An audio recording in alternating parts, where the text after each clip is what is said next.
Breaking news రాష్ట్రంలో constable ఉద్యోగాలకు ఎంపికైన అభ్యర్థులకు సీఎం చంద్రబాబు చేతుల మీదుగా నేడు నియామక పత్రాలు అందించనున్నారు. ఈ కార్యక్రమాన్ని రాష్ట్ర ప్రభుత్వం ఓ పండుగలా నిర్వహిస్తోంది. దీనికోసం గుంటూరు జిల్లా మంగళగిరి ఏపీఎస్పీ బెటాలియన్లోని పరేడ్ మైదానంలో భారీ ఏర్పాట్లు చేశారు. అభ్యర్థితో పాటు వారి కుటుంబ సభ్యులు మరో ఇద్దరిని ఆహ్వానించారు. మొత్తం 5,757 మంది అభ్యర్థులు వారి కుటుంబ సభ్యులు కలిపి 17,000 మందికి పైగా హాజరవుతారు.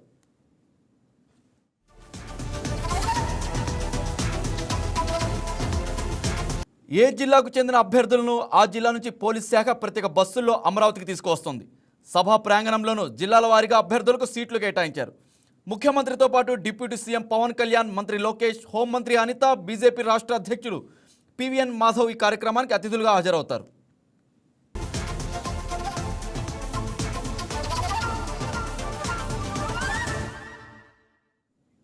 ఇక ఇవాళ సాయంత్రం ప్రారంభమయ్యే ఈ కార్యక్రమానికి సంబంధించి బహిరంగ సభా వేదికను వినూత్నంగా సిద్ధం చేశారు. ప్రధాన వేదికకు ఇరువైపులా 2 భారీ తెరలు ఏర్పాటు చేశారు. ప్రధాన వేదిక మొదలుకొని సభా ప్రాంగణంలోని కొంత భాగం వరకు మధ్యలోనూ 2 వైపులా కలిపి మొత్తం పొడవాటి ర్యాంపులు సిద్ధం చేశారు. టాపర్లుగా నిలిచిన అభ్యర్థులు, వారి నేపథ్యం, పోలీస్ నియామక ప్రక్రియపై ఏవీలు ప్రదర్శిస్తారు. అనంతరం అభ్యర్థులందరికీ ట్రైనీ కానిస్టేబుల్గా సీఎం చంద్రబాబు నియామక పత్రాలు అందజేస్తారు.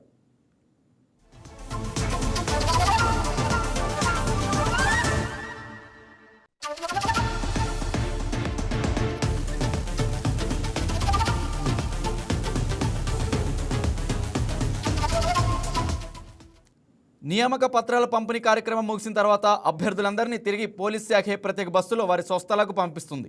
వీరందరికీ ఈ నెల 22 నుంచి శిక్షణ ప్రారంభమవుతుంది. అభ్యర్థులు వారికి కేటాయించిన పీటీసీ, డీటీసీ, బీటీసీలో ఈ నెల 21లోగా రిపోర్ట్ చేయాలి.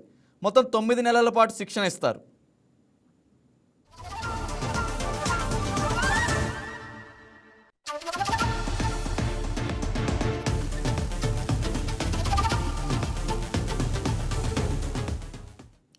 కానిస్టేబుల్ పోస్టుల భర్తీ కోసం 2022 నవంబర్లో గత వైసీపీ ప్రభుత్వం నోటిఫికేషన్ విడుదల చేసింది.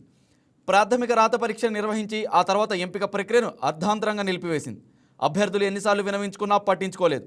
కూటమి ప్రభుత్వం అధికారంలోకి వచ్చిన వెంటనే న్యాయపరమైన చిక్కులన్నింటినీ పరిష్కరించింది.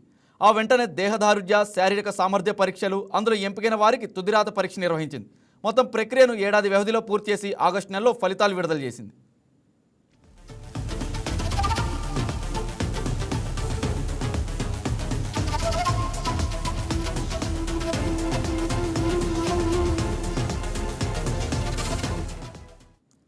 ఎంపికైన అభ్యర్థులందరికీ ఇప్పుడు నియామక పత్రాలు ఇచ్చి శిక్షణ ప్రారంభించనుంది.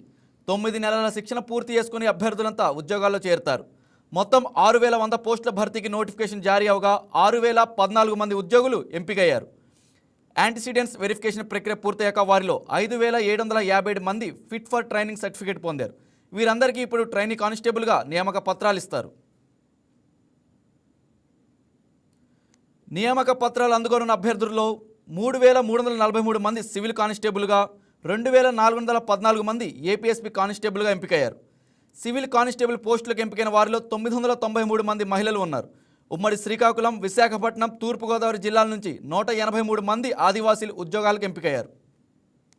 హాయ్ వ్యూయర్స్, ఈ వీడియో మీకు నచ్చినట్లయితే లైక్ కొట్టి షేర్ చేసి వైకే టీవీని సబ్స్క్రైబ్ చేసుకోండి.